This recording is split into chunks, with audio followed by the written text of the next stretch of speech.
Yo, what up, y'all? Tight Shirts here, WARFELD, back for another video. I can't sit in the house with weather like this, so we outside again. I hope you're having a good day so far. Hey, remember to be thankful for your life today because a lot of people did not get that luxury. Also, moment of silence for the lives lost in Texas. My heart goes out to all the families and children affected. I'm so sorry y'all had to go through that. On with the meat and potatoes though. Listen, in the last video, I talked about what it was like being a Sony fanboy and finally getting to experience Canon for the first time. And in my opinion, there's a lot of strengths and weaknesses with both systems. So I strongly encourage you after this video to check out that video.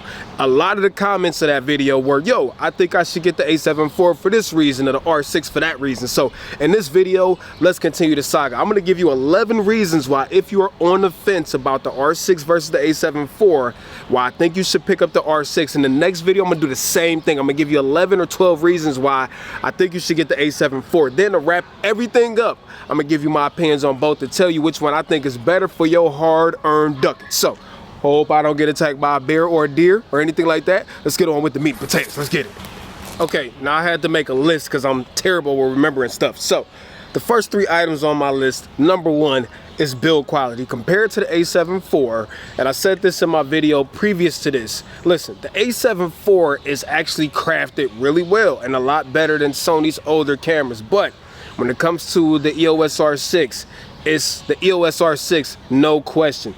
This camera feels so much better in the hand. The fit, the finish, the buttons, the dials, everything feels so much better on the R6 than it does on the Sony A7IV. Now, the only thing is the R6 is considerably bigger than the A7IV. So if you're thinking about flying this on a gimbal or something like that, that's something that you need to consider. But the first thing, yeah, the build quality absolutely goes to the EOS R6. Now, the second thing that's huge, and I want to throw this out there early because this is a deal breaker for a lot of people. So the Sony A7IV does have 4K 60, but it comes with a 1.5 times crop. And I mean, you know, it is what it is. I'm not really happy about it, but you'll be happy to know on the R6 you can shoot 4K 60 and it's only a 1.05 times crop or something like that. What I'm trying to say is it ain't nowhere near as punched in as the A7IV. So if 4K 60 minimal crop is important to you, that's another dub for the EOS R6. Let me give you one more. Number 3, the R6 can go up to 20 frames per second when you use e-shutter, 12 frames per second mechanical. The A7IV is limited to I think like 10 or 12 bursts or some crap like that. All in all, the R6 can shoot faster, and that's gonna be a major W for people that do like sports photography or wildlife photography, especially if you do like birds and stuff like that. So that's the first 3 things that the EOS R6 does better than the A7IV. Don't worry, I got more. All right, so listen, although the A7IV and R6 both have really good autofocus systems. I'm talking about really good. Both of them do like real-time tracking. Both of them can track birds and people and stuff like that. The EOS R6 does have a more robust autofocus system. It's got more focus points. It can also track vehicles, which the A7IV cannot do. The other thing with the R6 is you can also customize the autofocus more than you can on the Sony A7IV, which is a big deal because that means you can fine-tune it even better than it already is.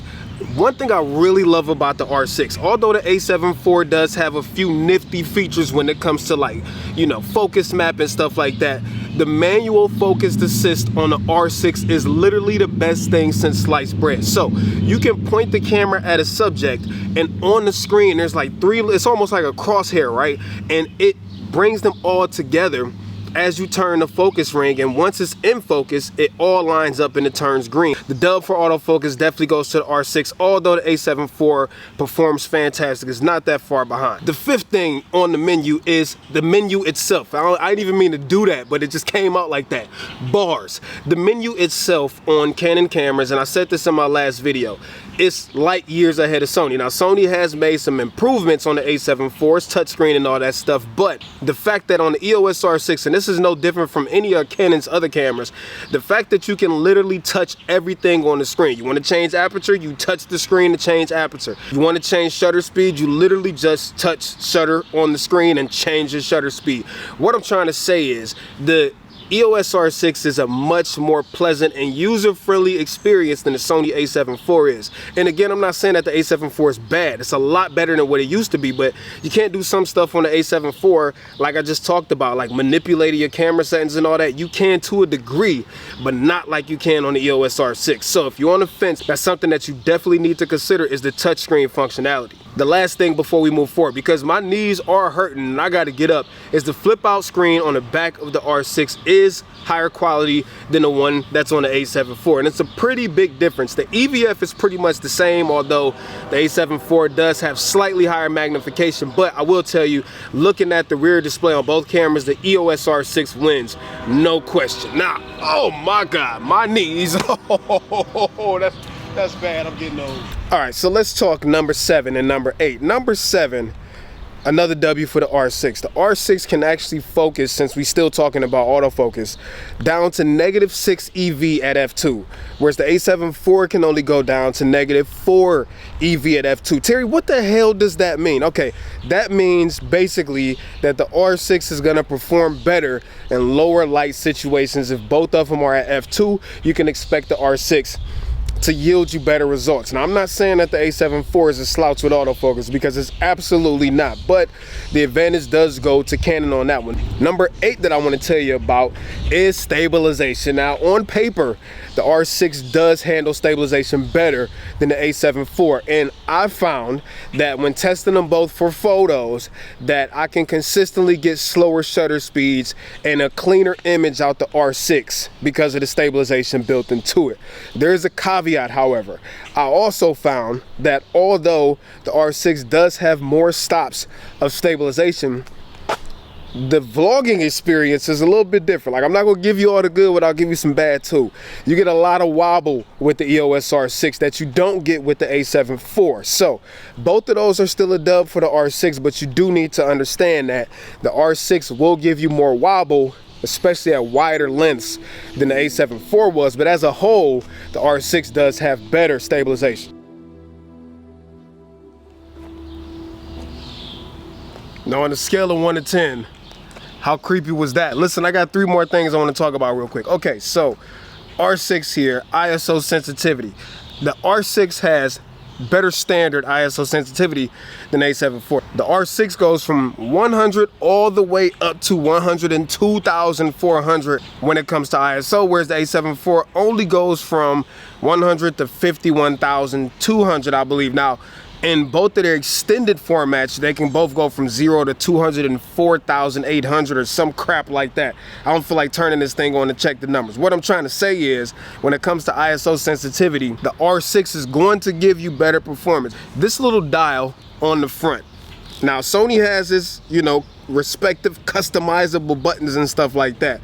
But on Canon cameras, and this is more so like a Canon thing, oh my God, there's a deer. That is a big deer. I hope the deer does not come over here.